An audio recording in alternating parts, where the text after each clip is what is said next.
नमस्कार दोस्तों, आप सभी का स्वागत है आपके अपने YouTube चैनल ऑल एग्जाम पर। आज 9 अगस्त 2020 है। आज मैं आपके लिए मोस्ट इम्पोर्टेंट करंट अफेयर्स के क्वेश्चन इस वीडियो में लाया हूं। ये सारे ही क्वेश्चन इम्पोर्टेंट हैं, इसलिए आप वीडियो को लास्ट तक देखिएगा। और यदि आप चैनल पर नए हैं तो चैनल को सब्सक्राइब जरूर कीजिएगा और साथ में बेल वाले आइकन को दबाना मत भूलिएगा, ताकि आप लोगों को हमारे सभी वीडियो के नोटिफिकेशन पल पर मिल सके। तो चलिए अब स्टार्ट करते हैं। आज का पहला क्वेश्चन है, आईसीसी 20 विश्व कप 2021 की मेजबानी किस देश में होगा? तो इसका सही उत्तर है डी, भारत। भारत जो है 2021 में आईसीसी T20 विश्व कप की मेजबानी करेगा। आईसीसी मतलब इंटरनेशनल क्रिकेट काउंसिल ने कोविड-19 के कारण स्थगित आईसीसी मेंस T20 को विश्व कप 2020 को अगले साल 2022 में ऑस्ट्रेलिया में आयोजित करने का प्रावधान आयोजित करने की घोषणा की है। मतलब कि इस साल जो होने वाली थी ICC cricket tournament world cup का, जो कि 2022 में ऑस्ट्रेलिया में होगी, और आगामी 2021 में जो वर्ल्ड कप होगी T20 का, उसकी मेजबानी भारत को दिया गया है। साथ ही आईसीसी ने महिला क्रिकेट विश्व कप 2021 को स्थगित कर दिया है और साल 2022 को न्यूजीलैंड में आयोजित करने का फैसला किया है, क्योंकि इस समय जो है पूरे विश्व में कोविड-19 महामारी की लगातार प्रकोप बढ़ती जा रही है। इसके चलते ये रद्द कर दिया गया है।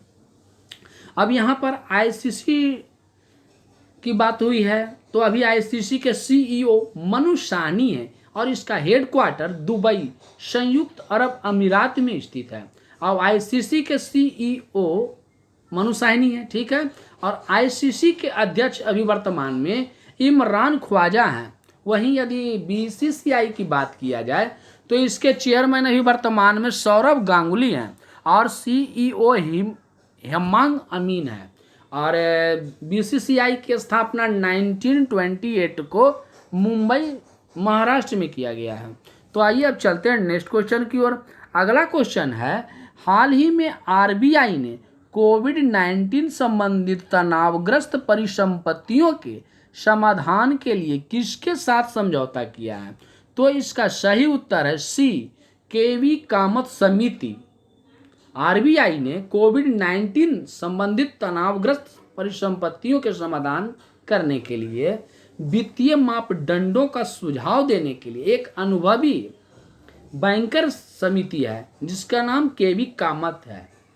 ये जो केवी कामत के अंतर्गत एक विशेष समिति का गठन किया गया है। यह जो समिति है अपनी सिफारिशों की जो रिपोर्ट है आरबीआई को देगा। तो ये आरबीआई ने घोषणा किया है कि इसी समिति के द्वारा तनावग्रस्त परिसंपत्तियों के समाधान के लिए समझौता किया जाएगा। अब यहाँ पर आरबीआई की बात किया जा रहा है, तो आरबीआई की स्थापना 1 अप्रैल 1935 को किया गया था। कहाँ किया गया था? कोलकाता में किया गया था।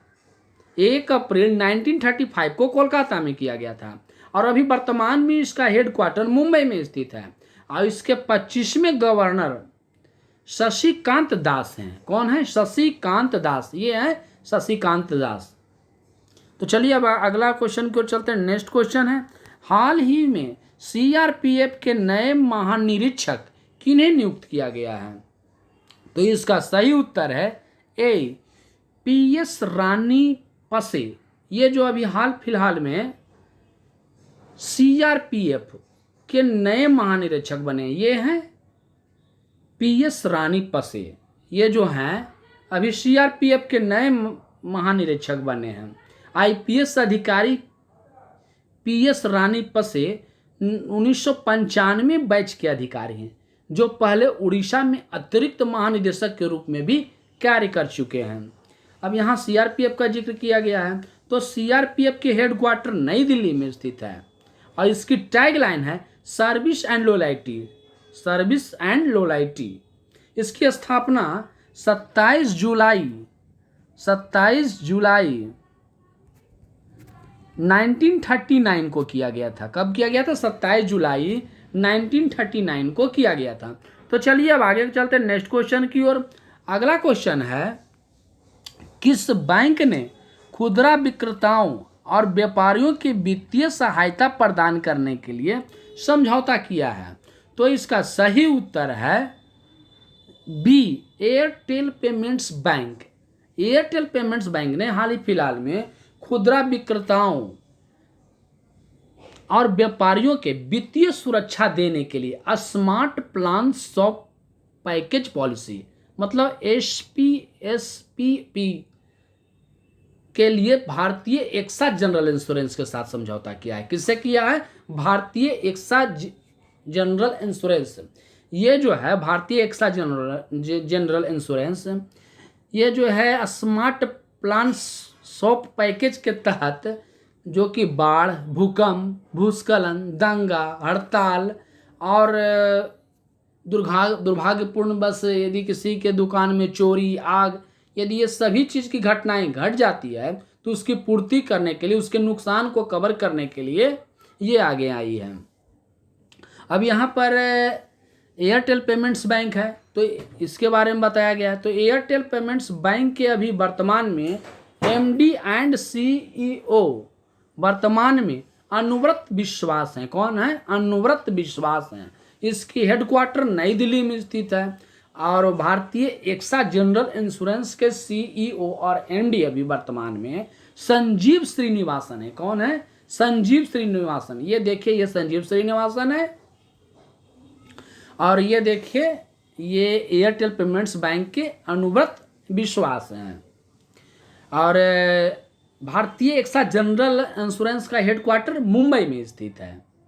तो चलिए अब नेक्स्ट क्वेश्चन की ओर चलते हैं। अगला क्वेश्चन है, हाल ही में किस राज्य सरकार ने छात्रों को ऑनलाइन शिक्षा प्रदान करने के लिए गूगल से समझौता किया है? तो इसका सही उत्तर है महाराष्ट्र। अभी हाल ही फिलहाल में महाराष्ट्र सरकार ने यह समझौता किया है कि छात्रों को ऑनलाइन शिक्षा प्रदान किया जाए।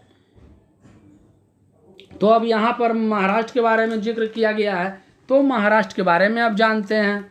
तो महाराष्ट्र की राजधानी मुंबई स्थित है।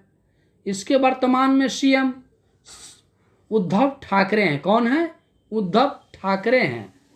और गवर्नर यहाँ के भगत सिंह कोश्यारी हैं। कौन है? भगत सिंह कोश्यारी। और महाराष्ट्र के अभी हाई कोर्ट के चीफ जस्टिस जो हैं दीपंकर दत्ता हैं। कौन है? दीपंकर दत्ता। और यहाँ लोकसभा सीट की संख्या 48 है। राज्यसभा सीट की संख्या कितनी है? 19 है। और विधानसभा सीट की संख्या 288 है। और इसके पड़ोसी राज्य हैं गोवा, कर्नाटक, तेलंगाना, छत्तीसगढ़, MP और गुजरात। संजय गांधी नेशनल पार्क, यहाँ के प्रमुख नेशनल पार्क में आते हैं Sanjay Gandhi national park, Naregaon national park, Gumal national park. और महाराष्ट्र में अभी हाल ही फिलहाल में मुफ्त स्वास्थ्य बीमा प्रदान करने वाला भारत का पहला राज्य बन गया है। अब यहाँ पर एक चीज़ और मैं बता देता हूँ, जो महाराष्ट्र सरकार ने है जो छात्रों को ऑनलाइन शिक्षा प्रदान करने के लिए गूगल के साथ समझौता किया है, और जिसमें जो है लगभग 2 लाख से अधिक सरकारी, निजी सहायता प्राप्त और बिना सहायता प्राप्त स्कूल इसमें शामिल होंगे। और जिसमें गूगल जो है क्लासरूम के और स्मार्ट क्लासरूम की व्यवस्था करेगा। और गूगल साथ में ही फ्री उपलब्ध होंगे, जो ऐसा साधन है जो शिक्षा को इंटरेक्टिव और आसान बनाएंगे। इसलिए महाराष्ट्र सरकार ने इसे चुना है। तो आइए अब चलते हैं नेक्स्ट क्वेश्चन की ओर। अगला क्वेश्चन है, भारत ने मछली पकड़ने की सुविधा का विस्तार करने के लिए किस देश को हाल ही फिलहाल में ऋण दिया है? तो इसका सही उत्तर है मालदीव। C number. अभी हाल ही फिलहाल में मालदीव को भारत ने मछली पकड़ने की सुविधा के विस्तार करने के लिए 18 मिलियन अमेरिकी डॉलर 18 मिलियन अमेरिकी डॉलर के ऋण राशि को स्वीकृत किया है। मालदीव की राजधानी कहाँ है? माले है। तो चलिए अब नेक्स्ट क्वेश्चन की ओर चलते हैं। अब अगला क्वेश्चन है, किस राज्य सरकार ने लड़कियों और महिलाओं के लिए किशोरी सम्मान योजना की शुरुआत की है? तो इसका सही उत्तर है बी, हरियाणा। हरियाणा सरकार ने अभी हाल ही फिलहाल में लड़कियों और महिलाओं के लिए व किशोरियों के लिए सम्मान योजना और मुख्यमंत्री दूध उपहार योजना की शुरुआत की है, जिसमें महिलाएं और किशोरी को सम्मान योजना के तहत 10 से 45 वर्ष तक के गरीब महिलाओं और किशोरियों को फ्री में सैनिटरी पैड दिया जाएगा एवं दूध उपहार योजना के तहत गर्भवती महिलाओं को, जो कि फीडिंग यानी कि दूध पिलाने वाली जो माताएं हैं और 6 साल के तक जो बच्चे हैं, उन्हें फ्री में दूध वितरण किया जाएगा। ये जो है हरियाणा सरकार ने ये हाल ही फिलहाल में अभी इस योजना को शुरू किया है।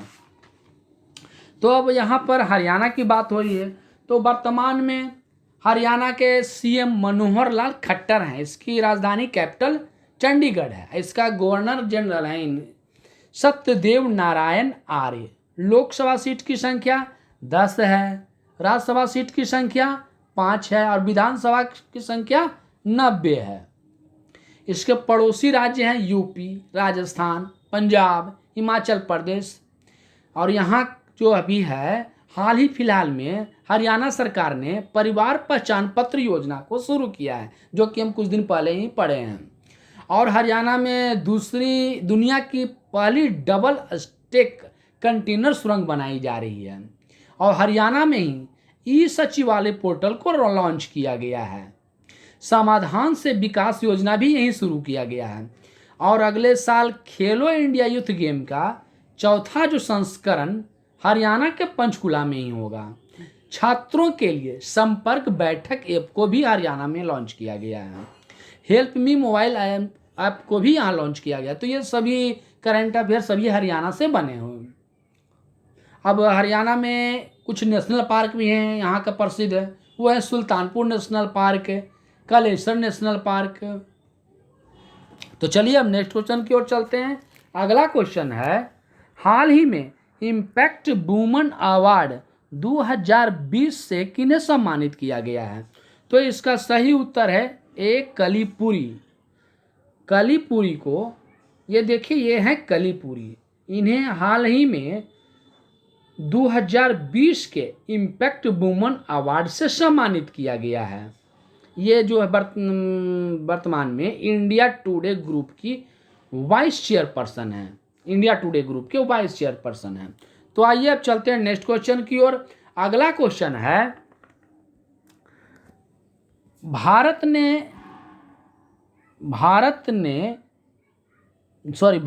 किस देश में होने वाले कवाच 2020 युद्धाभ्यास में हिस्सा लेगा? तो इसका सही उत्तर है सी, रूस, रसिया। भारत हाल ही फिलहाल में रूस में होने वाले कवाकाज 2020 अभ्यास में हिस्सा लेगा। भारत रूस के अस्त्राखान में आयोजित होने वाली बहुत्रिपक्षीय सेना रशियन कजाक 2020 के युद्धाभ्यास में हिस्सा लेगा। इस सैन्य अभ्यास में भारतीय दल के 150 सैन्य कर्मी सहित नौसेना एवं वायुसेना के कुछ कर्मी शामिल होंगे। और इस युद्ध अभ्यास में हिस्सा लेने के निमंत्रण चीन, ईरान, पाकिस्तान, तुर्की सहित अन्य मध्य एशियाई गणराज्यों के एससीओ सदस्यों को 18 देश को न्योता दिया गया है, जिसमें भारत जो है प्रतिनिधि करेगा। अभी भारत जाकर के उसमें हिस्सा लेगा युद्धाभ्यास में। तो आइए अब चलते हैं नेक्स्ट क्वेश्चन की ओर। अगला क्वेश्चन है, हाल ही में अगस्त क्रांति दिवस कब मनाया गया है? तो इसका सही उत्तर है 8 अगस्त को, सी नंबर। अगस्त क्रांति दिवस अथवा जिसको भारत छोड़ो आंदोलन भी कहा जाता है, इसकी जो है अभी वर्तमान में 78वीं वर्षगांठ मनाई जा रही है। इसलिए 8 अगस्त 2020 को यह डे मनाया गया है। महात्मा गांधी ने 8 अगस्त 1942 को ब्रिटिश शासन को समाप्त करने के लिए भारत छोड़ो आंदोलन की शुरुआत की थी। उसी समय से हमारे देश में अगस्त क्रांति दिवस प्रत्येक 8 अगस्त को हर एक साल मनाया जाता है। तो चलिए अब आगे चलते हैं नेक्स्ट क्वेश्चन की ओर। अगला क्वेश्चन है, अभी हाल ही फिलहाल में केरल के किस एयरपोर्ट पर एयर इंडिया का विमान दुर्घटनाग्रस्त हो गया था? तो इसका सही उत्तर है सी, कालीकट इंटरनेशनल एयरपोर्ट। ये जो इंटरनेशनल एयरपोर्ट है केरल के कोझिकोड है, कालीकट इंटरनेशनल एयरपोर्ट है। यहाँ एयर इंडिया का विमान हाल ही फिलहाल में दुर्घटनाग्रस्त हो गया है। यह विमान ये जो विमान है वंदे भारत योजना के तहत, मिशन के तहत दुबई से केरल आ रही थी और बारिश के चलते रनवे पर पानी थी, जिसके चलते पहिया फिसल जाने के कारण इस फ्लाइट में कुल 190 यात्री शामिल थे, जिसमें पायलट समेत कुल 20 लोगों की मृत्यु हो गई और जहाज जो है जाके खाई में गिर गई और 2 टुकड़े हो गई और 20 लोगों की मौत की अभी फिलहाल में पुष्टि आ रही है। अब यहाँ पर एयर इंडिया के बारे में जिक्र किया गया है, तो एयर इंडिया के अभी वर्तमान में चेयरमैन राजीव बंसल हैं। कौन है? राजीव बंसल एयर इंडिया के चेयरमैन हैं। तो अगला क्वेश्चन चलते हैं। नेक्स्ट क्वेश्चन है, श्रीलंका के संसदीय चुनाव में किसको बहुमत हासिल हुआ है? तो इसका सही उत्तर है बी, महिंद्रा राजपक्षे। श्रीलंका में अभी हाल ही फिलहाल में संसदीय चुनाव हुआ है जिसमें श्रीलंका के नेतृत्व वाली श्रीलंकन पीपुल्स पार्टी को बहुमत प्राप्त हुआ है और आने वाला समय में यही यहाँ के प्रधानमंत्री बनेंगे। महिंद्रा राजपक्षे। श्रीलंका की राजधानी कोलंबो है, यहाँ की मुद्रा श्रीलंकी रुपया है। तो आइए अब चलते हैं नेक्स्ट क्वेश्चन की ओर। अगला क्वेश्चन है, नेशनल मिनरल डेवलपमेंट कॉरपोरेशन के नए CMD कौन बने हैं? तो इसका सही उत्तर है सुमित देव। हाल ही फिलहाल में सुमित देव, ये देखिए ये है सुमित देव, ये जो है नेशनल मिनरल डेवलपमेंट कॉरपोरेशन के नए MD बने हैं। तो चलिए अब नेक्स्ट क्वेश्चन की ओर चलते हैं। अगला क्वेश्चन है, हाल ही में किस राज्य सरकार ने नई इलेक्ट्रिक वाहन पॉलिसी को लॉन्च किया है? तो इसका सही उत्तर है बी, दिल्ली। अभी हाल ही फिलहाल में दिल्ली में जो है अरविंद केजरीवाल के द्वारा नई इलेक्ट्रिक वाहन पॉलिसी को लॉन्च किया गया है। दिल्ली सरकार ने राष्ट्रीय राजधानी के लिए इलेक्ट्रिक व्हीकल पॉलिसी का शुभारंभ किया है, जिसके तहत नई कारों के लिए लगने वाले पंजीकरण शुल्क जो है रोड टैक्स को माफ किया जाएगा और 1.5 लाख तक के प्रोत्साहन राशि प्रदान किया जाएगा। सरकार का लक्ष्य है कि रोजगार पैदा करने के लिए दिल्ली की अर्थव्यवस्था को बढ़ावा देने और राष्ट्रीय राजधानी में प्रदूषण को कम करने के लिए इस तरह का फैसला लिया गया है। इलेक्ट्रिक वाहनों पर फेम इंडिया फेज 2 नामक केंद्र की योजना पहले से ही यहाँ चल रही है, जिसके तहत केंद्र सरकार कुछ प्रोत्साहन राशि अभी आवंटित कराती है और दिल्ली सरकार की यह योजना जो है केंद्र की योजना के अतिरिक्त होगी और लोग जो दोनों योजनाओं के तहत लाभ इसमें प्राप्त कर सकते हैं। अब इलेक्ट्रिक व्हीकल पॉलिसी के बारे में कुछ जान लेते हैं। इस योजना के अंतर्गत दिल्ली सरकार जो है ऑटो, ई रिक्शा और मालवाहक वाहनों के लिए 30,000 तक की प्रोत्साहन राशि देंगी, जबकि नई कार के लिए 1.5 लाख रुपए होगी। साथ ही दिल्ली सरकार इलेक्ट्रिक कमर्शियल जो वाहन है उसको कम ब्याज वाला भी लोन मुहैया कराएगी। तो चलिए अब आगे चलते हैं नेक्स्ट क्वेश्चन की ओर। अगला क्वेश्चन है, PNB के हाउसिंग फाइनेंस के नए MD एंड CEO किन्हें नियुक्त किया गया है? तो इसका सही उत्तर है बी, हरदयाल प्रसाद को। अभी हाल ही फिलहाल में पीएनबी के हाउसिंग फाइनेंसिंग के नए एमडी और सीईओ नियुक्त किया गया है। अब यहाँ पर शशिधर जगदीशन के बारे में दिया गया है। तो ये अभी वर्तमान में एचडीएफसी बैंक के सीईओ और एमडी हैं। और एसएन राजेश्वरी जो हैं ये ओरिएंटल इंश्योरेंस के हैं, ओरिएंटल इंश्योरेंस कंपनी के सीईओ हैं। और पार्थ प्रीतमा सेन गुप्ता जो हैं ये अभी आईओबी मतलब इंडियन ओवरसीज बैंक के सीईओ हैं। तो आइए अब चलते हैं, कल हमने आपसे पूछा था एचडीएफसी बैंक के नए सीईओ कौन है, तो इसका सही उत्तर है शशिधर जगदीशन, जो कि आज भी आप लोगों को हमने बताया था। तो आइए अब कल का क्वेश्चन है जो कल आप कमेंट में हमें बताइएगा। आज आकाशवाणी समाचार के नए महानिदेशक कौन बने हैं, तो ऑप्शन इसका है ए जगदीप भटनागर, बी शिव प्रताप शुक्ला, सी राजीव जोशी या डी इनमें से कोई नहीं। यदि आपका जवाब सही है तो आप कमेंट में दीजिएगा, आप जानेंगे, कुछ इसके बारे में डिटेल से लिखिएगा। तो दोस्तों ये वीडियो आपको कैसा लगा, यदि आपने कमेंट में हमें ज़रूर मेंशन कीजिएगा। और ये वीडियो आपको पसंद हुआ तो चैनल अपने मित्रों को भी शेयर कीजिएगा और चैनल को सब्सक्राइब करना मत भूलिएगा। ठीक है, तो अब नमस्कार।